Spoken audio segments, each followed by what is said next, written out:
It was a normal Tuesday evening when my parents came over for dinner.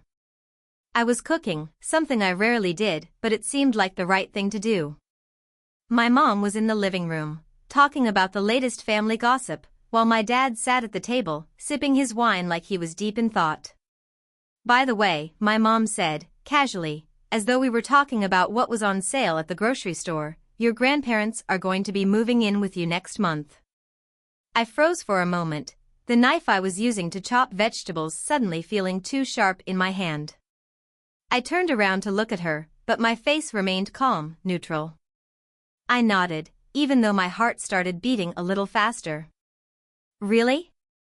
I asked, keeping my voice steady. I didn't know they were planning on that. "Oh, well," she shrugged, "they've been thinking about it for a while. Your dad and I thought it would be best to have them close to us. They've been getting older, and it's just easier this way." I said, forcing a smile. I didn't need to hear any more. I already knew. The thing was, my parents had no idea what I had already done. They had no idea that the house they thought I was living in was already listed on Airbnb. They'd never questioned my independence, not even when they dropped off things for me, things I never asked for, things I never wanted. The truth was, I had been planning for this moment for months.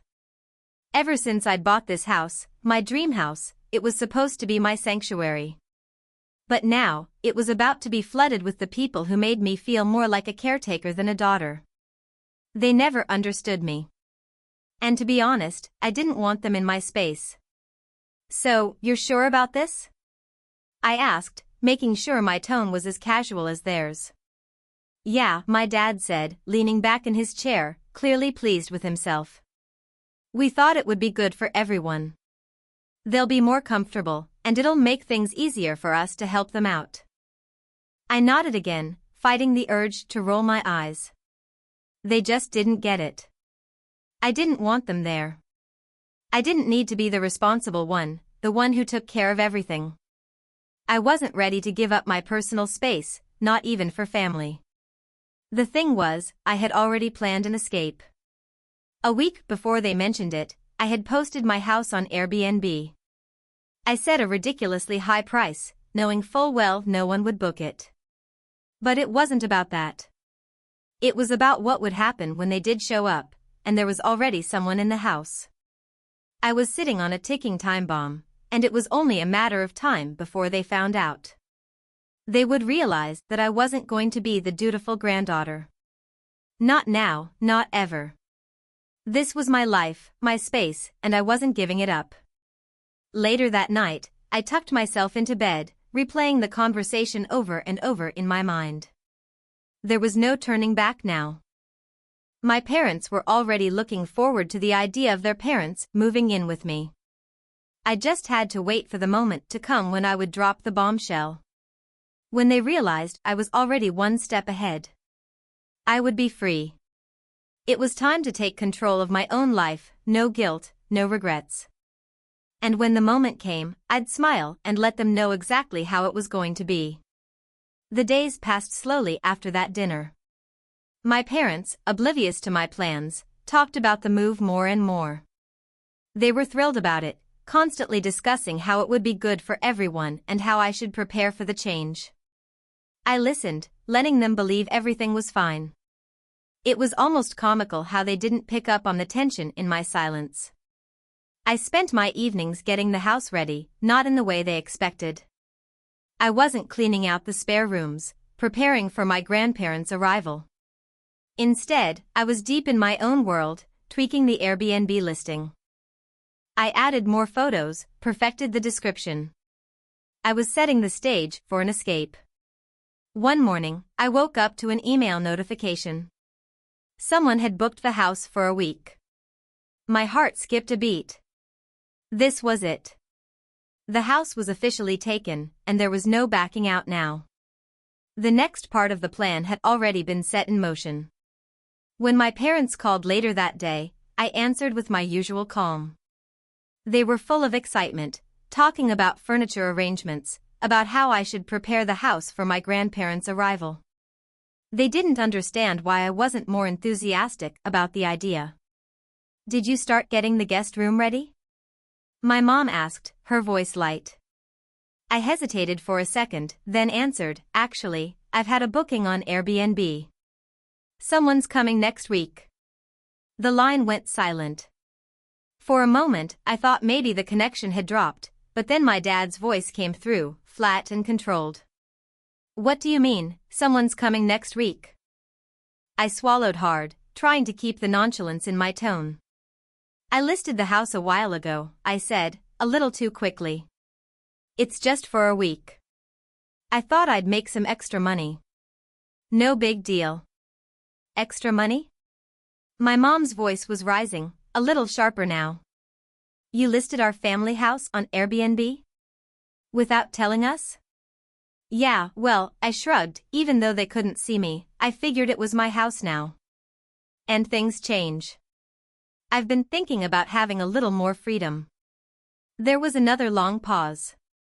The sound of my parents muttering quietly to each other filtered through the phone.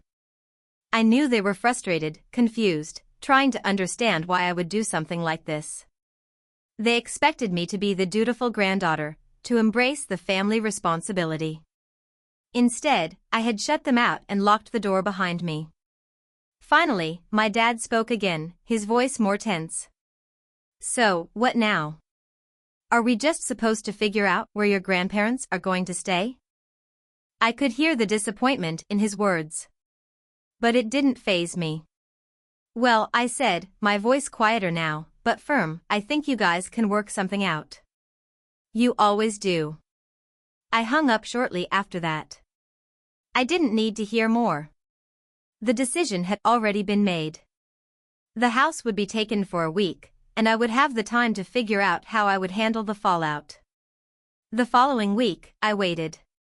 My grandparents would arrive any day, but they would find no room for them. The booking was non-refundable, and the guests would be checking in soon. I had no idea how my parents would handle it, but I didn't care anymore. They had pushed me too far, assuming too much. I'd finally done what I needed to do, take control, make my own choices, and create the space I'd been craving for so long. And when the day came, I'd be ready for whatever came next. The days following that phone call were a blur. I kept myself busy with the final details of the Airbnb booking, but my mind kept returning to the inevitable confrontation. I had made my move, but now I was waiting for the fallout. I wasn't sure how it would unfold, but I knew it would come. The guest arrived a few days before my grandparents were supposed to move in. I greeted them briefly, just a quick hello, and then I retreated into the quiet of my own space, trying to shut out the noise of what was about to happen. It didn't take long for my parents to figure things out. The text messages started coming through the moment they realized my grandparents had nowhere to stay. My mom's messages were filled with a mix of confusion, anger, and hurt. "Why would you do this? Why didn't you talk to us first? Your grandparents are counting on you." My response was calm but distant. "I thought it was the best decision for me. It's my house, after all." And then came my dad's message. "We need to talk." I could feel the weight of his words even through the screen. They were hurt, disappointed. But that wasn't the part that stung. It was the realization that they still didn't understand me. That they couldn't accept that I was tired of being the one who always gave in, the one who sacrificed for everyone else. That evening, they showed up unannounced. I had expected them to, but still, when the doorbell rang, my stomach churned. I stood in the hallway for a long moment, just listening to the sound of their knocks, the muffled voices outside. When I opened the door, their faces were set, no warmth, just the stark reality of two people who felt betrayed. "What the hell is going on, Sarah?" My dad's voice was low, controlled, but I could see the anger simmering beneath the surface. "I don't think you get it," I said, crossing my arms. "This is my life. My house. I didn't want to take on another responsibility. Not this time." Mom tried to step forward, her face softening, but the tension between us was thick enough to choke the words from her mouth. But they're your grandparents, Sarah. They're family. They need you. Then you can take care of them, I replied, my voice finally hardening. I'm not the one to do it. I'm not built for it. And I can't pretend to be someone I'm not. There was a long silence. My parents looked at each other, and then at me. I could see the shift in their expressions, a mix of realization and hurt. But they still didn't get it. They didn't understand that I wasn't trying to hurt them or my grandparents. I was just protecting myself from a life I never wanted.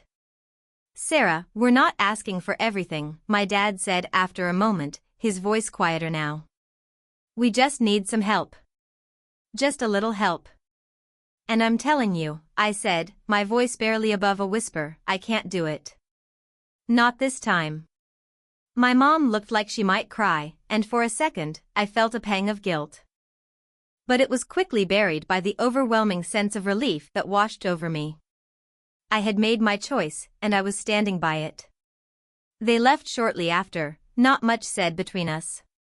I didn't expect them to understand. Not right away, at least. But I couldn't keep living for them, for what they expected of me. The next few days were quiet. My parents didn't reach out. The Airbnb guest enjoyed their stay without any issue. And my grandparents? They never even made it to the house. I wasn't sure what they ended up doing, but that wasn't my problem anymore. In the end, I felt a strange sort of peace settle over me. I had taken control of my own life, even if it meant disappointing my parents. Even if it meant living with the consequences. This was my time, and I was finally starting to realize that I was allowed to put myself first. And for the first time in a long time, it felt like freedom.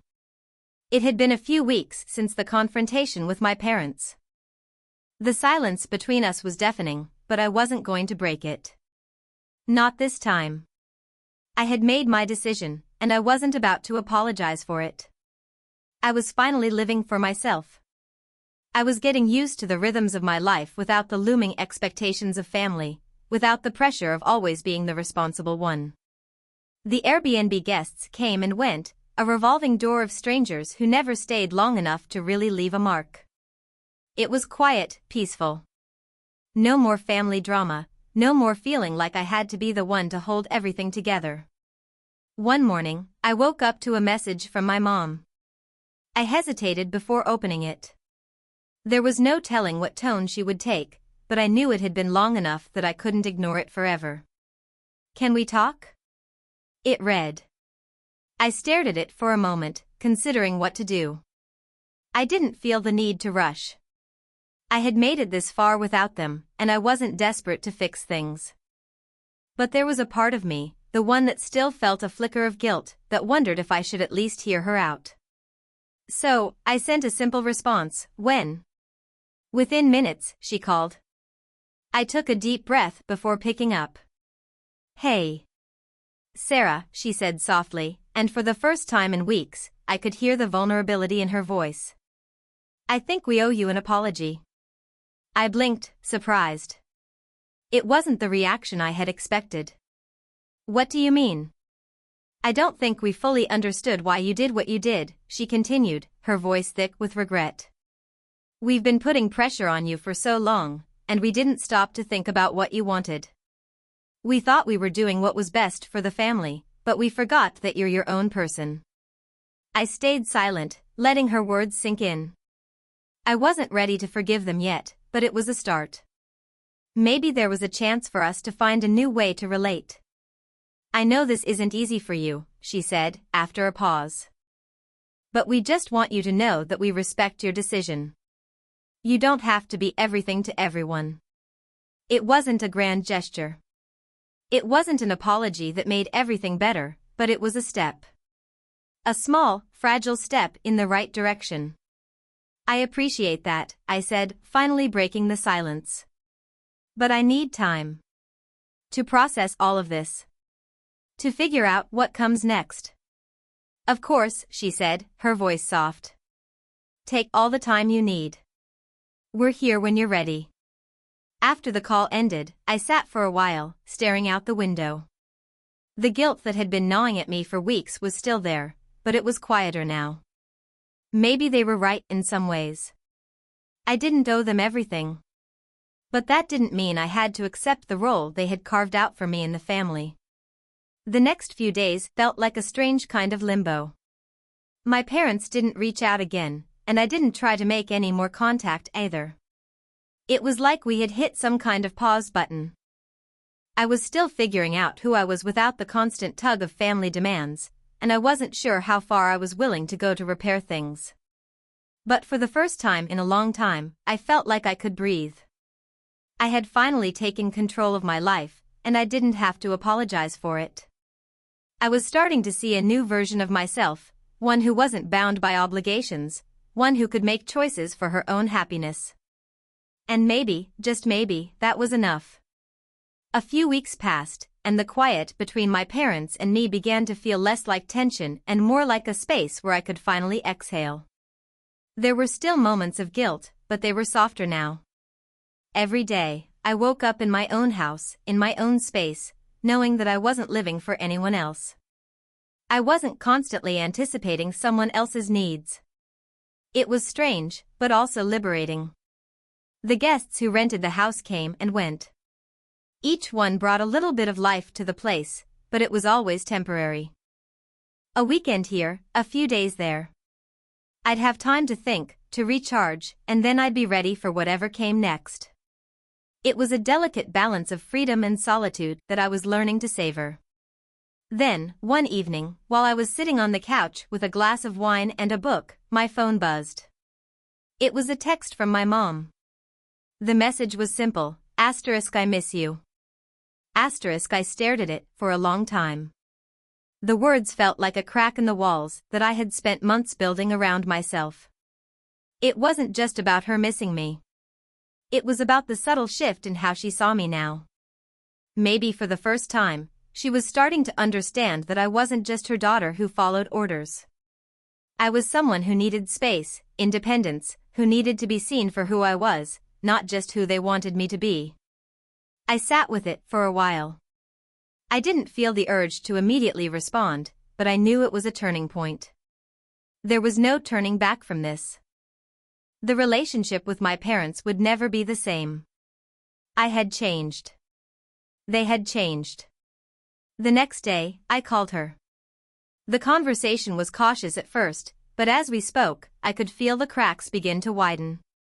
It was strange, like talking to a version of my mom I hadn't known before. She was softer, more open. She didn't demand anything from me. She didn't push me. "I know you've been upset," she said, after we talked for a while about everything and nothing. "And I get it now. I see how much you need this time for yourself. I want to be part of your life, Sarah. But I understand if you need space." That simple acknowledgement, her willingness to meet me where I was, meant more to me than anything else. I felt a weight lift off my shoulders. I wasn't responsible for making them happy. They weren't asking me to sacrifice myself anymore.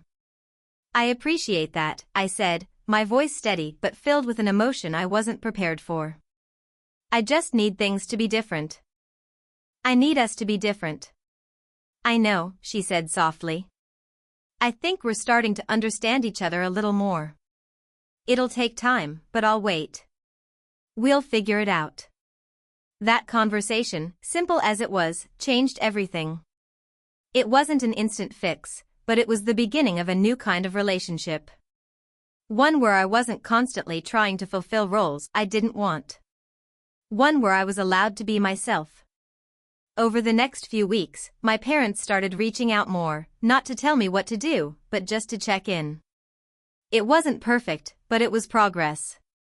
I wasn't the same person I was before.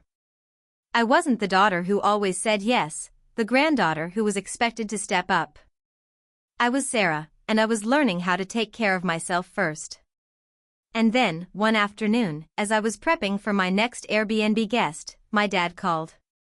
It wasn't unexpected, but I still felt a jolt of anxiety as I picked up. Hey, he said, his voice tentative. I've been thinking about everything, and I want to apologize, too. I didn't handle it well. I thought I knew what was best for you, but I was wrong. I felt the weight of his words, and this time, there was no defensiveness in me. It's okay, Dad. I'm just glad we're talking about it. I don't need an apology. I just needed space. He sighed, a quiet, almost relieved sound.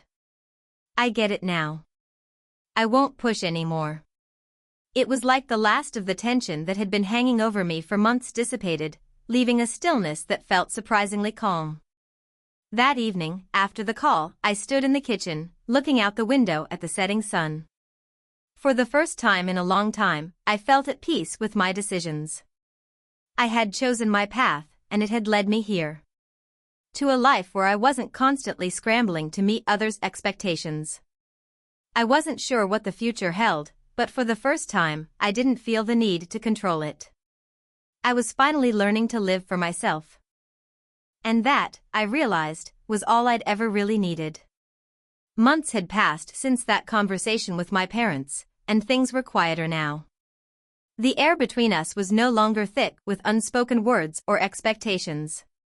It was still a bit awkward at times, but it was different, more honest, more real. I continued to host guests in my house, each one bringing a bit of a new energy into the space. I found that I didn't mind the comings and goings of strangers as much as I thought I would. It was kind of nice, actually.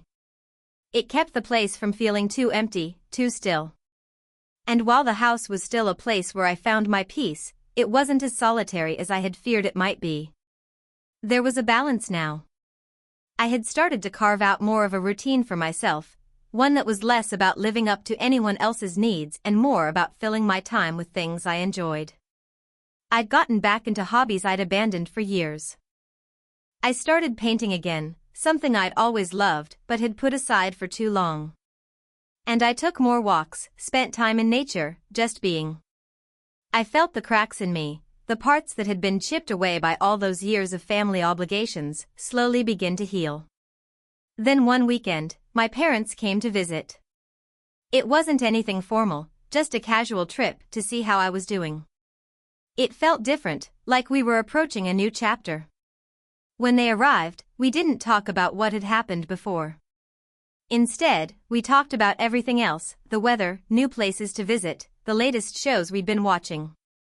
It was easy. Natural. I hadn't realized how much I'd missed that kind of simple connection. As we sat on the back porch, sipping wine and watching the sunset, I realized how far we'd come. We'd been through some tough moments, but there had been growth. I wasn't the same person I was when they had first brought up the idea of moving my grandparents in with me. And neither were they. We had all evolved, in our own ways, and though the road wasn't always smooth, it had brought us to a place where we could simply enjoy each other's company again. How's the Airbnb business going? My dad asked, leaning back in his chair with a smile. I laughed softly. It's good. A little unpredictable, but it's been nice. Good, he said. I'm glad you're doing something you enjoy. Yeah, I said, looking out at the horizon. I guess I'm finally doing something for myself. And for the first time in a long while, I felt no guilt about it. No doubt. I had made the choices I needed to make to take care of myself. To finally prioritize my own needs. We sat in silence for a while, just enjoying the moment. The sound of birds in the distance, the warm glow of the setting sun, and the quiet comfort of being with people I loved, people who, despite everything, were starting to understand that I wasn't the same person they thought I should be.